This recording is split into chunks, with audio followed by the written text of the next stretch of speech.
నమస్తే, welcome to Andhraprabha. నేను ప్రియా కౌశిక్.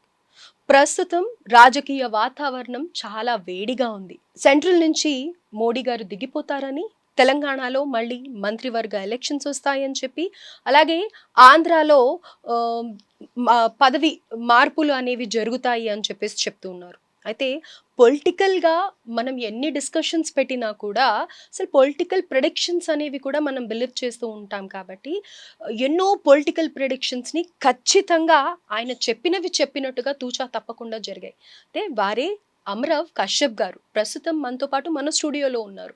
అయితే ఇప్పుడు రాబోయే రోజుల్లో పొలిటికల్ పరంగా ఎలా ఉంటుంది అనేది ఆయన మాటల్లోనే విందాం. నమస్కారం సార్. నమస్తే.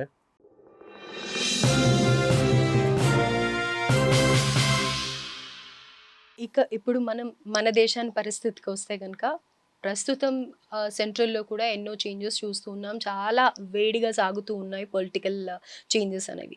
అయితే రీసెంట్‌గా చేసిన ఆయన ఆర్ఎస్ఎస్ మెయిన్ పర్సన్ చేసిన కమెంట్స్ కూడా వైరల్ అవుతూ ఉన్నాయి.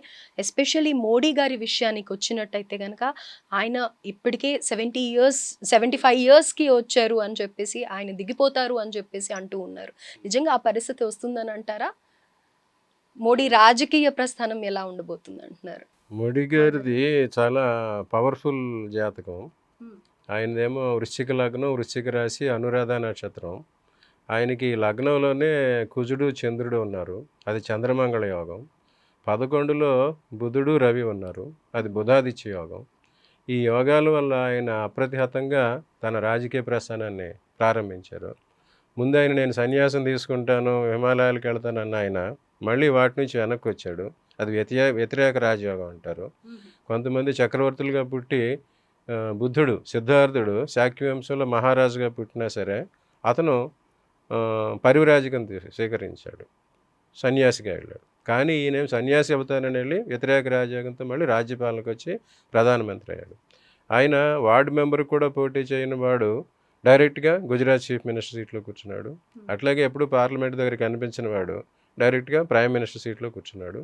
ఆ తర్వాత ఆయనకి వ్యక్తిగతంగా ఆయన జన్మజాతకం ప్రకారం వచ్చిన దశలు, భారతదేశానికి వచ్చిన దశలు కోఇన్సిడెంట్గా సరిపోయినాయి. అందుకే ఆయనకి అంత మంచి పరిస్థితి వచ్చింది. ఆయనకి ఆయన జాతకం ప్రకారం 24 సంవత్సరాలు విపరీత రాజయోగం ఉన్నది. అప్పుడు ఆయనకు వచ్చేసరికి ఆయన చంద్రదశలో ప్రైమ్ మినిస్టర్ అవ్వడం జరిగింది. ఆ చంద్రదశ 10 సంవత్సరాలు అయిపోయింది. ఇప్పుడు కుజదశ మొదలైంది. కుజదశ ఆయనకి 22 ఆ ప్రాంతంలో మొదలైంది. అది 7 సంవత్సరాలు 28 వరకు ఉంటుంది. అది కుజుడు ఆయనకి లగ్నాధిపతి, రాశ్యాధిపతి కూడా అనమాట. లగ్నాధిపతి, రాశ్యాధిపతి అయిన దశలు అందరికీ అనుకూలంగానే ఉంటాయి. కానీ లగ్నాధిపతి 2 రకాలుగా ఉంటాడు. కుజుడు వచ్చేసరికి ఎట్లాగైతే 2 రాశులకి అధిపతి అనమాట. ఒకటేమో మేషం, రెండేమో వృశ్చికం అవుతుంది. వృశ్చికం వచ్చేసరికి కాలచక్రంలో 8వ రాశి అన్నమాట. అది అష్టమ రాశి అంటారు. అప్పుడు ఏం జరుగుద్దంటే ఈ కుజుడు మేషాధిపతిగా ఒక ఫలితం చూపిస్తాడు, వృశ్చికాధిపతిగా ఒక ఫలితం చూపిస్తాడు. ఈ విధంగా ఆయనకి ఉన్న 7 సంవత్సరాల్లో ఒక 3 సంవత్సరాలు మేషాధిపతిగా ఫలితాలు చూపిస్తే మిగతా 3 సంవత్సరాలు వృశ్చికాధిపతిగా అష్టమ స్థానాధిపతిగా ఫలితాలు చూపిస్తాడు. అవి అంత అనుకూలంగా ఉండవు. అందుకని మనం 22 నుంచి మనం చూసినప్పటి నుంచి ఆయన దీనిలో కొంచెం డిక్లైన్ కనిపిస్తూ ఉన్నది, ప్రభావం కనిపిస్తుంది. అది గత జనరల్ ఎలక్షన్లో కూడా మనం చూసాము. బీజేపీకి సొంతంగా 272 సీట్స్ రాలేదు, 247 ఆర్ సంథింగ్ వచ్చినవి. మిగతా సీట్స్కి బయట వాళ్ళ మీద డిపెండ్ అవ్వాల్సి వచ్చింది. అందుచేత ఈ కుజదశ ఆయనకి అనుకూల పరిస్థితులు రోజు రోజుకి తగ్గుతూ వస్తున్నాయి. అది ఆ పరిస్థితి వల్ల ఆయనకి కుజదశ అయ్యేలోపు ఆయన పదవి నుంచి తప్పుకోవడం జరుగుతుంది. కానీ ఇప్పుడు వీరు అందరూ చెప్పేది ఏంటంటే బీజేపీలో 75 సంవత్సరాల రూల్ అనేది మోడీ గారే పెట్టారు. అంతకుముందు ఉన్న సీనియర్స్ ఎవరు ఎల్కే అద్వానీ, మురళీ మనోహర్ జోషి, వెంకయ్య నాయుడు అటువంటి వాళ్ళని అందరినీ 75 సంవత్సరాల రూల్ తోటి ఆయన గ్రహమండలానికి పంపించేశాడు, మార్గదర్శక మండలి అని చెప్పి. ఇప్పుడు ఆయనకే ఆ పరిస్థితి వస్తుంది.